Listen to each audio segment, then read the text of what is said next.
Welcome to Hidayah Reiki, another day of stimulating discussion and provocative thought. Today we're talking about gratitude. The necessity of having gratitude so that you can continue to experience grace and abundance in your life. First and foremost, I want you to remember that you were created in a state of perfect bliss, perfect balance, abundance, and grace. Therefore, you are just like the rest of creation, the trees, the grass, the sun, and everything else in this magnificent surrounding, in that you cannot be cut off from that. You are no different. You cannot be cut off from that. That is important. Now, can you cut yourself off from that? Sure, you can. But it is ever, ever flowing. This is why it is so critical to remain in a state of elevated consciousness and in a state of gratitude at all times so that you may attract more of this into your life, because that which you focus on does expand. That which you focus on attracts more of the same into your life. Consider this for a moment.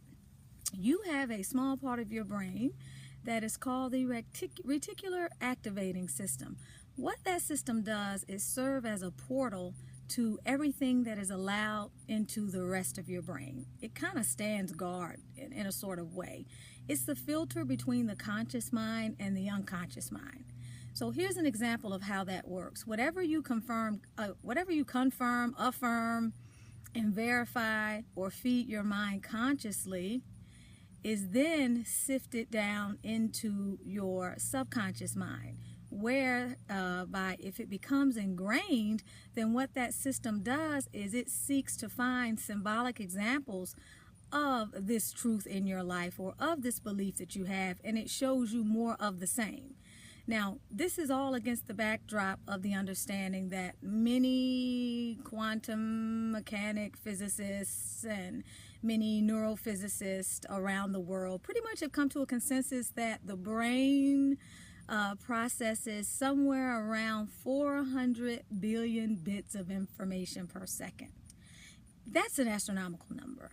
That means the noises, the smells, the chattering, the birds, the books, people talking, all of that. If this system did not, the reticular activating system did not help you weed out some of that, you would be overwhelmed.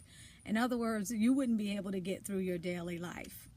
It'd be too much information for you to have to process. So clearly that overload is being managed by a system that determines what is in confirmation with what you believe and what simply is not.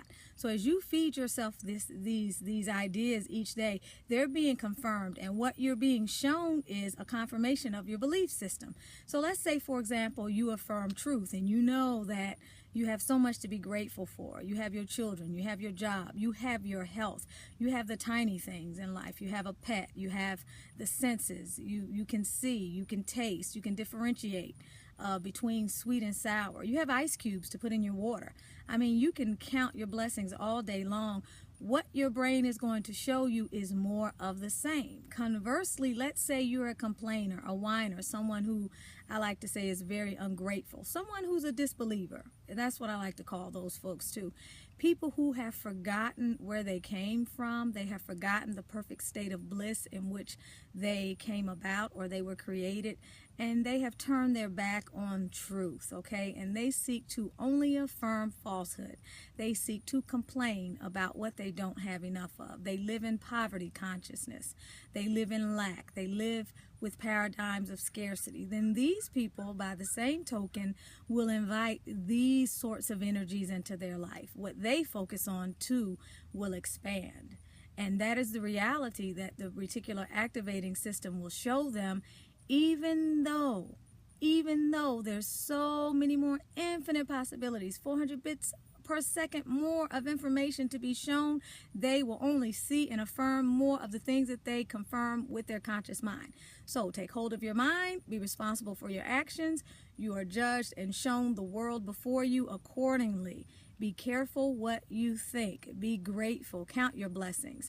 Current research in neuroplasticity is even showing us that we have the ability to rewire our brains. That if you count 3 to 5 blessings every day, or things that you are grateful for, and you give the reason for it, after 30 days, potentially, you can have rewired your brain to think and see things differently. I'll see you next time. www.hidayahreiki.com. It's been wonderful. 678-438-6442, coming to you from Atlanta, Georgia. Have a wonderful day.